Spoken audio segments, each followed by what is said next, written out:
since this is like basically the final of who qualifies, even though it's a semi-final, I actually think they should play best of 5, but they probably play best of 3. But that's a little silly because this is basically like the final of who qualifies. Since the final of this tournament doesn't really matter, since both players are already qualified anyway, that's a bit silly.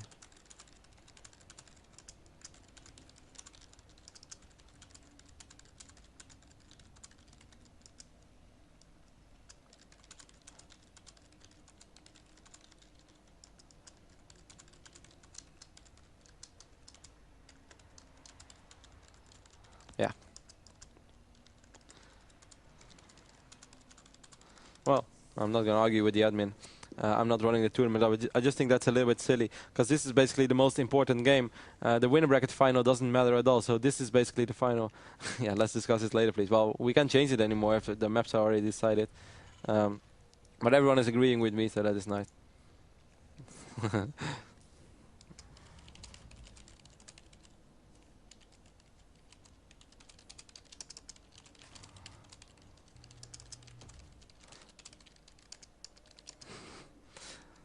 Just talking a little bit with my admins and my German colleague. Anyways, guys, here we go. Empire Cast against MTW Rine. Semi-final of the Inter-X3 Masters Qualifier. Our first qualifier. We're going to have another qualifier next Sunday and another one after that.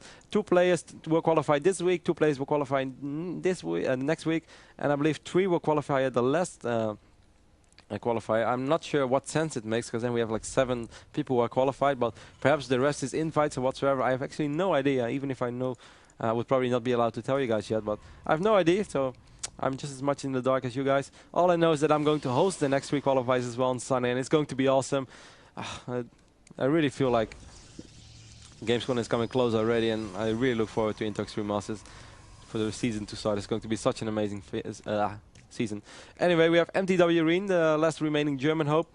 Actually, the last remaining, I want to say West Europe hope, since once again, as basically the same as in Go for StarCraft 2, it's the East Europeans dominating these tournaments. Most of the time the Polish guys, but yeah, of course the Ukrainians as well, White Drakast, Stralok and Dimaga. But Rine is actually from Leipzig, which, well, sort of is considered East Germany as well, and back then was perhaps East Europe, so doesn't really go as much as for West Europe as I wanted it to be. But anyways, he's the last German player, and basically the last Protoss as well. Yeah, because we have 2 Terrans, I believe, in the other semi-final, or a Zerg. So the last hope of... Wow, that's actually sick, because this tournament looked so stacked with Protoss players earlier today that I really thought we were going to see like a PvP fest, kind of like Home Story Cup. But it wasn't all that bad. Anyways, we see Cass this time not going for his super fast expand build. He did throw down the refinery. He's already transitioning into a Reaper, so 1 Marine Reaper. Quite a common build as well. This gives you a lot of scouting information. It's Saren's build. Saren's was definitely the first Saren to do so. Saren's as well, one of the guys who really made a big impression last year at Gamescom in the Global Challenge. He went, I believe, to the quarterfinals. He even had a 2-0 lead over Hydra, but then he still lost 3-2. But he still played a very solid tournament. He managed to pass the group in which he was together with, I believe, Lucifron, Hasselhops, and was it Dimaga? Yeah, because Hasu and Dimaga were in the same group. So that was really, really sick. Super performance by Saren's. Unfortunately, it's been silent around Saren's for quite some time, but would be nice if he plans a super Gamescom comeback. He did manage to be taught in a pretty big French tournament, like roughly 2 weeks ago. So it seems like he is in shape, because Todd is actually very good. Certainly against Terran, he's really quite good, so that was impressive by Saren's. Oops, sorry for the camera movement. Anyways, here we go. First real action in the game. Reaper jumps in the base, but Rine seems to know Cass relatively well and has his Reaper in position. Obviously, it's quite useless to have your Reaper. I mean, your Stalker at the front when you have a Sentry in the front. As long as you have good minimap awareness, and I think Rine really has that. We saw that in the previous game, when I just looked at his point of view for 1 second, just when the yellow dots appeared on the minimap, instantly, like snapshot, he went to the dropships and he repositioned his army, so that is really good. It's such an important skill to have. Despite not opening no gas fast expand, he still opened relatively quick expand, as we can see. 2 Rex going up as well. Ooh, Stimpack already more than halfway done. I think we're going to see a pretty early bio push from Cass, perhaps even without Medivacs, just to do some pressure on the fast expand from Rine. The Muslim used this build a couple of times, and it can be effective. It can also really backfire.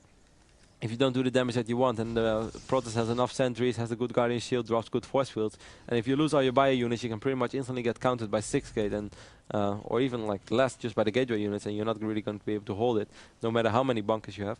But let's see what Cass is going to do. With this reactor as well, this barracks doesn't have any add-ons. Of course, he's still able to produce Marines. Well, he's building a bunker, so perhaps he's afraid. I'm not sure of what. Oh, just got a little sleepy. But that's just because it's so warm in the room. If you're in such a warm room for all day long, you always get sleepy. I think that's standard. A lot of sentries for Rine, so he should be fine against any early bio aggression. Certainly with, oh, and once again he goes for that very fast third base. And this time, I mean, on the last map I thought it's pretty cool. It was cross map. Thought the rim is not something that was very likely to get discovered or by accident whatsoever. But building your nexus over here, I'm not sure about it. I just heard someone like knocking on the window or something like that. I don't know. The police is coming for me.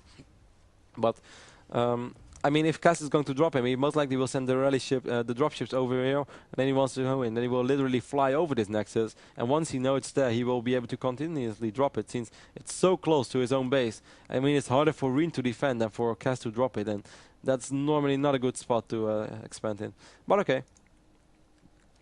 Rine is trying to do it, he's trying to get away with it. Cass will probably scout it better this game as well. He probably realized that his opponent had a fast expand for quite some time. Even though it never really looked like it, because Rine's army never looked that big, because he kept losing units just before he was able to really pump out an insane amount of units. But anyways, we'll see. See Marauders being produced by Empire Cost. Let's take a look at the income tab. We have 45 probes already for MTW Rine. 38 SCVs for Cass. One more gateway being warped in. 2 more actually. We have the robotics facility as well. Those observers, of course, always are super useful. This game is all about vision. Especially when you play fast expand builds, you really need as much vision as you can. Otherwise, it's just impossible to defend against drops. Yeah, a good player like Rine knows that. Let's see if he's going to fly his observer straight into the missile turret. Something that's becoming a trend. Or at least like it becomes tradition for me to take care of that. I really love the Protoss players who always control their observer, since I'm a newbie and I keep flying them into missile turrets all the time.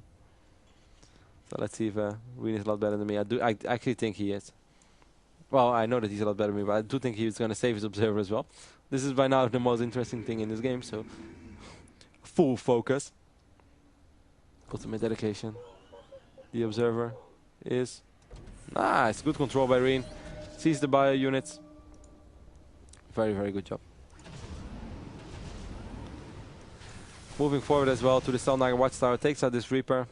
Cass did have a good sneak peek at the army of Rine, probably saw the amount of sentries, realizing he's definitely going to need... oh, well, this is pretty much what I mean. Cass doesn't know about his expand as of yet. Well, I literally predicted this 5 minutes ago, and I'm... Well, actually, is he going to see... Ooh, I think this Stalker is actually going to give it away, because I think otherwise he wouldn't even have seen it. Research complete. And Rine... Okay, well, he does see it. Cass, just drop it. Cass not really paying attention right now. Oh, he's going to have to be careful. He's going to run into these stalkers. Now he's going to drop units. Is he going to drop units? Oh, it's going to take a lot of damage on at least one of these medevacts. The Stalker will not be able to take him out. So, Cass should have just dropped his unit instantly here, and he really could have done a lot of damage to the economy of Rine. Cass realizing right now that his opponent is already at 3 base, and realizing, okay, now I shouldn't waste any more time. Instantly moves out with a big bio force. I wonder if he's going to... No, he has the 3rd base already as well. Kind of missed that.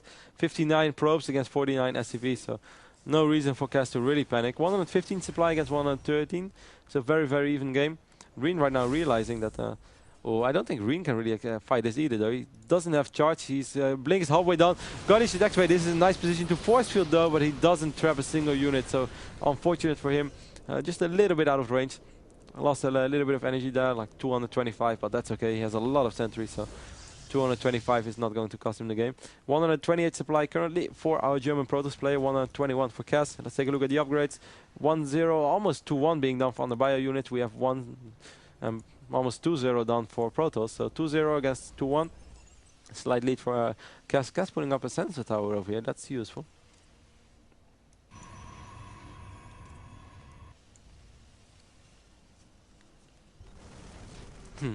uses his scan to take out the observer, so in the end he did take it out. Rine right now at 155 supply, making more and more gateway units. This is insane. It's like he doesn't have that many gates. Is it this all? Like just 5 gates?